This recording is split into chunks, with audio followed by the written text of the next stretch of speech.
Okay, so this is part 2 in the end times timeline seen in Genesis 25 through 32. It can also be called a tribulation timeline. And so in the first video, I did Genesis 25 through 28, and now I'm going to do 29 through 32.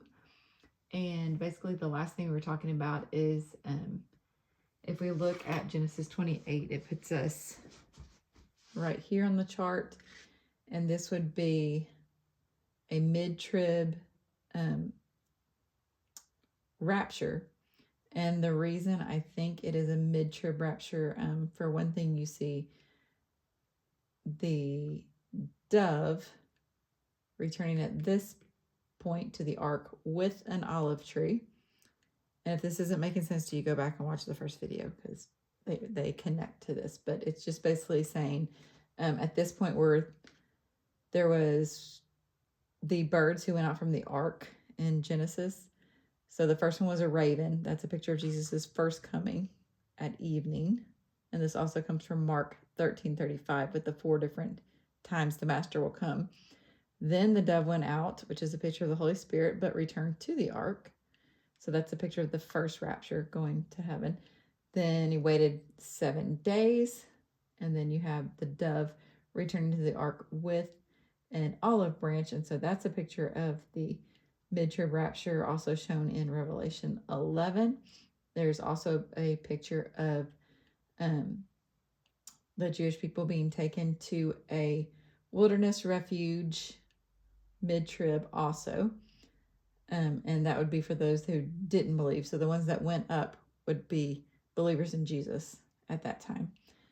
And the 144,000 who in Revelation 7 were sealed, and they were sealed on the earth. And so it says, this is Revelation 7 verse 4, and I heard the number of the sealed, 144,000 sealed from every tribe of the sons of Israel. And then it also goes, if you go to Revelation 14, which would be after, 11, 12, mid-trib rapture-ish, you see, then I looked, this is 14 verse 1, then I looked and behold on Mount Zion stood the Lamb, and with him 144,000. So they're on Mount Zion, heavenly Mount Zion, with the Lamb, 144,000 who had his name on and his Father's name written on their foreheads, and they were singing a new song before the throne and before the 4 living creatures. This is how you also know that this was in heaven, not on earth.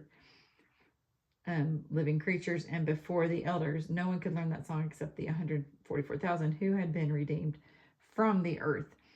And so that is why I think there's mid-trib rapture, and so that would be where we were now on the timeline. And so now you have some who have made it up to be with the wife, who is a fruitful vine in the house of God, with the children, the olive shoots around his table. So that would be like a heavenly picture.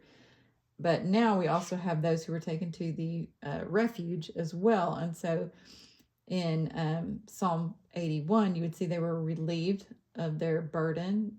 Their hands were free from a basket, which if you look, baskets are used a lot in tribulation pictures in the Bible. I delivered you and fed you with honey from the rock. And so these are all things God would do to those who were listening to him, and those who he was, the remnant that he was taking into the wilderness. And then you have in Genesis 29, you had the flocks were gathered and watered with Rachel, with the sheep. And so Rachel means you, like EWE, like a female lamb. And so Rachel would be a picture of Jesus. And then Jacob is wanting to marry Rachel. And so this would be a picture of Jacob always represents Israel. So he would be representing Israel, who now wants to be acquainted with Jesus. And then you kind of have four different, so the four different wives of Jacob are the four different, Israel goes four different ways. And so you have some that will believe in Jesus, some that still have weak eyes, which means they can see partial, but they can't see the entire. They have a partial blinding, so they can see some of the story, but not the whole story yet, that basically that Jesus is the Messiah. And then Bilhah means trouble, and so they've kind of united themselves with trouble. And Zilpah means trickling, and it says like of myrrh, and so that could be another reference to those who are going to be martyred also. And so we also have so there's still people that are wrestling, because it tells us in Revelation 12, you have, there's all different groups here in Revelation 12. So you have the group, I'll just read it. Revelation 12, and a great sign appeared in heaven, a woman clothed with the sun, with the moon under her feet, and on her head a crown of 12 stars. That's how you kind of identify that's Israel. And she was pregnant and was crying out in birth pains and the agony of giving birth. And a lot of people associate this passage with the rapture, like the first rapture, but I actually don't think that's right, because it says she was pregnant and was crying out in birth pains. So that means this right here, which says waited, trembled, travailed, be in anguish, that's kind of a picture of birth pains. So at this point, she's been in birth pains, like for that 3.5 years. And so then it says, we're going to skip down to verse 4. This is a dragon, the great red dragon, with 7 heads and 10 horns and 7 diadems. His tail swept down 1/3 of the stars of heaven and cast them to the earth. And the dragon stood before the woman who was about to give birth, so that when she bore her child, he might devour it. She gave birth to a male child, one who is to rule all the nations with a rod of iron, which is a reference to Jesus and is also a reference to the church, according to Revelation. But her child was caught up to God and to his throne. And so the picture here is of someone who was in travail and then was caught up to the throne. I believe this over here, since Rebecca had her veil on, I believe Revelation hadn't started yet, that the travail, the birth pains hadn't started yet at that point. Hang on. Excuse me.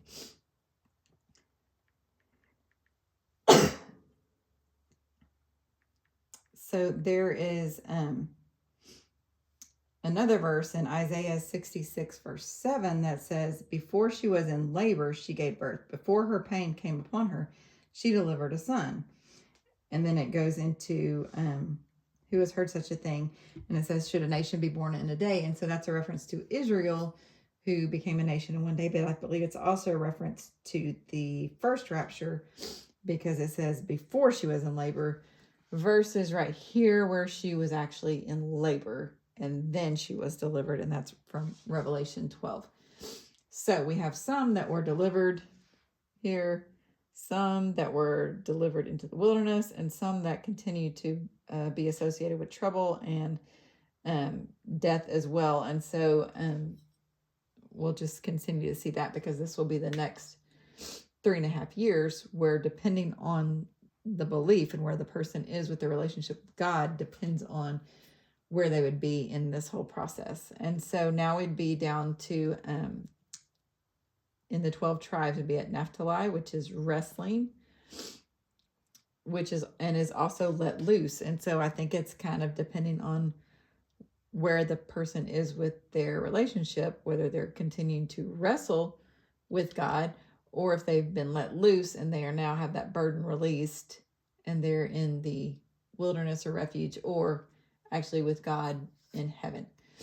And so now we will go to 129, and it says, greatly have they afflicted me from my youth, yet they have not prevailed against me. And so we still have them getting afflicted, Israel being afflicted, but the enemy is not winning. The church now, this would be the 5th year in the tribulation. This is Sardis, and it means wake up. And that's the warning to Sardis, is wake up. Basically to know Jesus, because he's going to be coming soon. We're getting close to his return. And so all those who are still sleeping, the call is to wake up. They're also called, Sardis means red ones. And so I don't know if that has something to do with, like we said, death down here with Zilpah and Bilhah. I'm really not sure. And then 82 is kind of like a call to God, because they're in distress. Arise, O God, judge the earth, give justice to the weak. How long will you show partiality to the wicked? So basically the wicked are prevailing in most of the earth, while there are some that are in the refuge being saved. But for the most part, there's just wickedness, just widespread all over the earth. And this says Jacob's anger kindled against Rachel. It makes me wonder if Israel is going to be angry with Jesus. And the reason I say that is because right here, I think there's a possibility that when he came and got the flock, to the remnant of Israel, to take to the wilderness, I think maybe he actually came back to earth, and that might be when his feet stood on the Mount of Olives and it split. But they didn't know who he was. So angry with the Lord basically is who Israel's angry. Like, why didn't you deliver us, with all these others that are still wrestling and being afflicted? And the reason I think they saw a rescue but didn't know who he was is because when Joseph went to his brothers, or his brothers went to Joseph, he helped them and he rescued them, but they still didn't realize it was Joseph. And so there was still this partial blindness going on, which I believe is a picture of all those in the wilderness and some of those that are still over here wrestling. So there could be some, just like Jacob's anger was kindled against Rachel, possibly Israel's angry with Jesus, or the Lord, because they don't know it's Jesus yet, but Yahweh saying, why haven't you rescued us yet? And at this time in Genesis 30, it says that Jacob's flock increased while with Laban. And so there's still that whole idea of whitening, being purified for the wedding that's coming over here, and the flock increasing. So while you've got some that are angry, wrestling with God, you've got some that are, have gone up, and you also have some that are getting to know him and being made white. And so speaking of the increase of Jacob's flock, we have Joseph right here, which means Yahweh has added and increased. So there will be more and more believing Jewish people at this time that are getting to know the Lord and find out that Jesus is the Lord, and he is the Son of God, who is also the Lord. So now we're in the refuge. We're at 82. We're going to go up here and see 130. So this is Psalm 130. Out of the depths I cry to you, O Lord. So still wrestling. I wait for the Lord. In his word I hope. My soul waits for the Lord. More than watchmen for the morning. More than watchmen for the morning. It says it twice. He will redeem Israel from all iniquities. And that's from Romans 11:26 and Isaiah 59:15 through 21 as well. Goes in and complements with this Psalm 130. O Israel, hope in the Lord. So twice you have hope in this verse, and twice you have my soul waits for the Lord more than the watchman for the morning. And so that's a bit of a foreshadowing for what's coming next. So they're still crying out. They're still waiting and hoping for the Lord. And we have right here Philadelphia, which means an open door, or which Philadelphia is the one that has an open door. He says, Jesus says, see, I've set before you an open door. And then Philadelphia also means brotherly love. And so there is this, what's the word? I don't even know what word I'm looking for, but just while they're in the refuge, while Yahweh is adding, while the flock is increasing, there's brotherly love for each other and for Jesus as they discover he's their brother. And there's also the open door where Jesus says, I've put before you, see, I've set before you an open door. And it says, this is in Revelation 3:8. I know your works. Behold, I have set before you an open door, which no one is able to shut. I know that you have but little power, and yet you have kept my word and have not denied my name. Behold, I will make those of the synagogue of Satan, who's still setting himself up, and that's the Antichrist, Satan, spirit of Satan, or Satan himself in the Antichrist, who say that they are Jews and are not, but lie. Behold, I will make them come and bow down before your feet, and they will learn that I have loved you. So you have another Joseph picture right there too. Since this is with Joseph, see, it says Joseph is the one that lines up here. And we have that lining up with Philadelphia as well, because eventually Joseph's brothers come and bow down before him before they ever know who he is, before they realize that they're still bowing down before him. So we have that whole picture and the open door. And it says, because you have kept my word about patient endurance, I will keep you from the hour of trial that is coming on the whole world. So these would be the ones that are like safe, but it's also if they actually, at any point during this entire time, I don't know if I'm saying this correctly, but if at any point in this entire time someone repents, they are saved from the wrath of God. So if it was back here, they're saved from this entire time. If it's right here, they're saved from when he comes back, feet like brass, eyes like fire. If it was right here, possibly up here, and possibly saved here, but their souls are definitely saved, whether bodies are or not, because there will be martyrs, Christian martyrs during that time.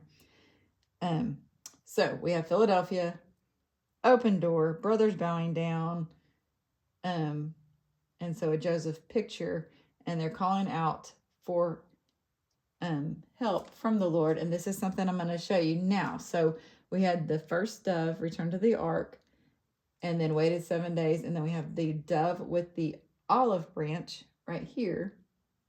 And so we have waited. In Hebrew, it is actually this word, which is hul, which means dance, travail, be in anguish. We talked about this, how it might like a picture of being in labor too, just moving around constantly. But also part of dancing is having a partner. So kind of grabbing hold, kind of an idea of wrestling, but a little different because it's dancing, but having God as your partner and hanging on to him through this hard time, through the travail, through the anguish. And then this word though is different. So in English it says, and he waited 7 more days. It says waited, but in Hebrew it doesn't say wait. It actually says hope. And it's the same word that you find in Psalm 130, where he says, I wait for the Lord, in his word I hope. O Israel, hope in the Lord.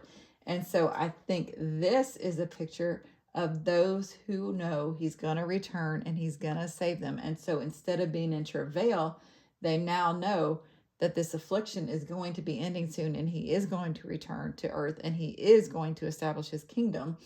And the enemies are going to be annihilated. And so that's a completely different word there in Genesis as it is for the first waiting for 7 days to the waiting for the last 7 days right here. So I just thought that was really interesting the way it ties that in. And so we have Philadelphia, brotherly love, we're growing. Some are struggling, some are getting to know him. Then we have Psalm 83. And this is when it's getting very hard. And so they say, oh God, do not keep silent. Or it might be that you just get tired. Like maybe it's the same affliction as before, but there's still no relief from it. Oh God, do not keep silent. Your enemies lay crafty plans against your people. Come, let us wipe them out as a nation. Let the name of Israel be remembered no more. And so you have the plan, the snare, the final attempt to rid the world of the nation of Israel. That plan is being made right here in 83. And so you have calling out for God to come and stop that, which we know he will. And it says, let them be put to shame that they may know you, Lord. Let them be put to shame that they may know you, that they may know you and know that their plans are wrong. And then Genesis 31 is what would go with this. The Lord said to Jacob, return to the land of your fathers. I am the God of Bethel. Arise, go out from this land. And then it says, if God had not been on my side. And so I want you to remember from before, from the very beginning, when we looked at Psalm 124, it said, if the Lord had not been on my side. And then we're going to Genesis 31. And then again, you see something very similar to that where it says, if God had not been on my side. Hang on, I'm going to read it to you. And this is while Jacob was with Laban. And he says, if the God of my father, the God of Abraham, and the fear of Isaac had not been on my side, surely now you would have sent me away empty-handed. God saw my affliction and the labor of my hands and rebuked you last night. And so you have the whole whitening process, the whole whoever God is using to purify this the nation. He's saying now he's coming out and he has daughters and children and flocks, and so he's going to come out better because God was on his side through all the affliction. God has been on his side and he's going to use it for good. And so right here we have Psalm 131. My heart is not lifted up. Eyes are not raised too high. That means they've become very humble. This is Israel's become humble. I have calmed my soul, O Israel. And there's that word, third time, hope in the Lord. And so you have a hope, hope, hope for the last 3 years of tribulation. And for anyone who finds the Lord, they will be hoping in the Lord and hoping for his return and hoping that he comes and takes care of all of the enemies of God, basically. And if you look down here, so there are 2 different blessings. So this would be the 7th. So 1, 2, 3, 4, 5, 6, 7 would be Benjamin. But on Benjamin, it's divided into 2 parts of what it says about Benjamin. Now, he means son at the right hand. And so that can be a reference to Jesus. It can also be a reference to the church, who is at the right hand of God as well, since we sit with Jesus. And it says, Benjamin is a ravenous wolf, in the morning devours prey, which is a big tribulation picture in Revelation because it's Jesus coming in the dawn is through there, but then going to devour, it's like the birds are devouring the prey, because you have one wedding that is the wedding of the Lamb, and then you have the wedding feast of the Lamb, and then you have the feast of like all the bad people on earth when Jesus returns. And so this would be a reference to Jesus returning, feet like brass, eyes like fire, coming to devour all the enemies that are trying to wipe out Israel, all the enemies of God. And so this hope is going to be turned to sight because he's going to come back. And Laodicea means justice of the people. He is going to come back and administer justice for all of the bad things done to his people. And then he's going to be, I put about right here for the return, somewhere between, it's at the 1260 days. And then he will return. So then it would be 84, Psalm 84 is what we'd look at. How lovely is your dwelling place. So Jesus coming back, devouring enemies, and dwelling on the earth with us. And it says, how lovely is your dwelling place. My soul longs and faints for the courts of the Lord. And something else that goes along with 84 is when we see in Luke 2, 25 through 38, which if you look how it starts with 25, it's another pattern again that kind of falls through. But it's Simeon, which is a picture of the law, goes, and Anna, which is a picture of grace, her name means grace, comes, and it says at the age of 84. And then her name is Anna, and she is the daughter of Phanuel, which means the face of God. So it's kind of like grace returns to Israel, like completely, all of Israel. This is all of Israel shall be saved at this point. And they see the face of God. And then Genesis 32, 2 wives, 2 servants cross the ford. And then Jacob wrestles with God until the breaking of the day. And so that's when you see devouring, pray in the morning. There's the breaking of the day, and all the wrestling that started back here is now completed. And Israel has striven with God and man and prevailed. And then Jacob says, I've seen God face to face, and he calls the place Peniel. So very similar. This was written, this is in the New Testament, I think. It was kind of, I guess, translated maybe from the Greek, but same idea here, face of God, face of God. And then right here you have Benjamin being a picture of Jesus setting up his kingdom, and it says divides the spoil. And we know that it says when Jesus comes, sits on his throne, he's going to divide one group of people from another. So he's going to divide up the spoils. If you go to, so we're going to say this is like the Messianic kingdom being set up. And up here it would be the dove came and stayed. So the Holy Spirit coming down and staying. If you looked at Psalm 132, you have the Son of David on the throne, and the Lord is dwelling in Zion. So all this unrest and crying out is finished, and the Son is on his throne in Zion. And these up here, I haven't been through these, but I just wanted to show you how there's a pattern. These are, Keturah is Abraham's wife after Sarah dies, and then she has children. And these are the children's name, and I saw that they fit into the pattern as well. So Keturah means incense, which is something that rises up. So that would be in the rapture group, rises up. Zimram means musician or prune. And so the pruning begins here with the tribulation. Jokshan, a snare is set for the people. Their Meden is contend or strife. So you have the strife going on. You still have, this is like similar word, but different person. Strife here.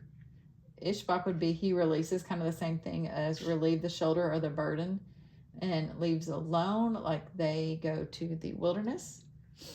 And then Shua means wealth, humble, bow down. And so you have similar, you know, how we were talking about how Joseph, his brothers came and bowed down to him. We've got brotherly love here. Everybody's, I don't know, coming in. Anyway, it goes along with the whole, like they've been humbled. Their eyes have turned to the Lord. They're now waiting and hoping for the Lord, you know, and there's humility and just waiting for Jesus basically to return to the earth and save everybody. And so this, I don't know that I've explained about the dates. So from what I can see and what other people have looked at, since we are in the year for 77, then this date would be done somewhere in the fall, like the 124 would go all the way to the fall of 25. But after that, like I can't see that it would be applicable. So I actually picked a couple dates just to kind of play with, to kind of show you. So October 12th, 25, I chose, it's Hoshana Rabbah. I chose it because that was like the seventh feast, seventh day, like the 77s really mean a lot in prophecy, that they just, those sevens just keep showing up. So I just chose that one as if that was the beginning of the tribulation. And so I just did 1260 days, and that went all the way to Nisan 10, and then 1260 days more after that, you end up at Tishri 1, which is September 5th, 2032, which is Rosh Hashanah for Jesus returning, feet like brass, eyes like fire, to get rid of all the enemies of Israel, the enemies of God. And so that's kind of the timeline-ish thing, and then Jesus would set up his kingdom. I think I hit everything. Oh, I was going to show you something else.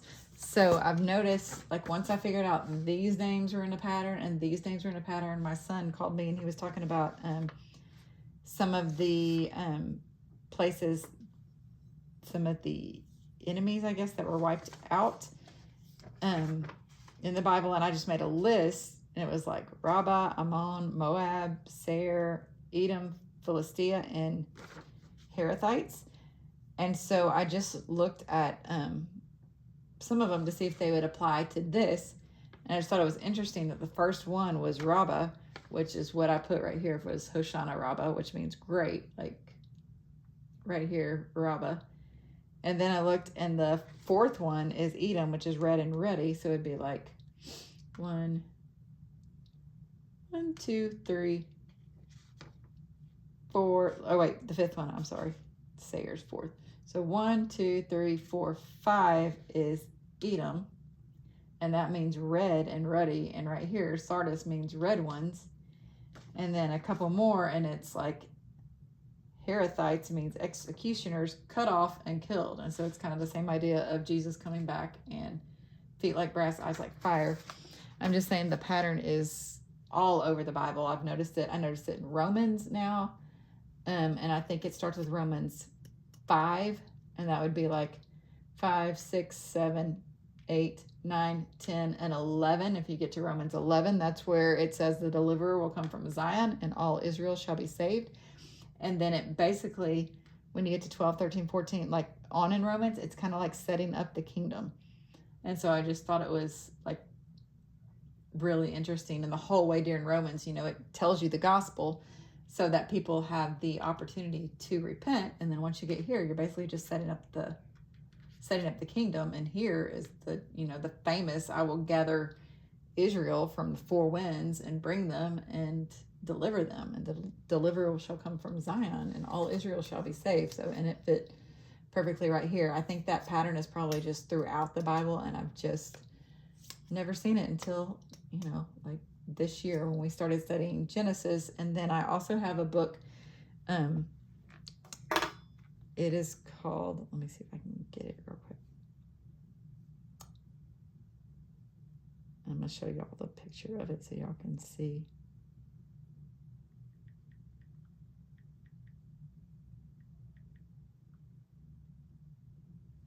It is called Encrypted. It's by Carl Lawley. And I got this, I guess, last fall, maybe, as I was listening to his YouTube channel. So he has a YouTube channel, and just some of the things he was seeing were things that I was seeing, but he has a whole book that is just full and connects all the scripture with it. It is worth the order and worth leaving behind for people to read, and it's got just so much more depth than what I just showed you on there. But that's where I saw the Psalms, like 124 through 132, and then Psalm 77 through 84. And then I was just studying Genesis and just saw how that fit, and then how the names fit of the children and the names fit of the 12 tribes. And so I have to give credit to him for like kind of turning me on to this whole passage, I guess. All right, I think that is it. May God bless you guys, and thanks for watching.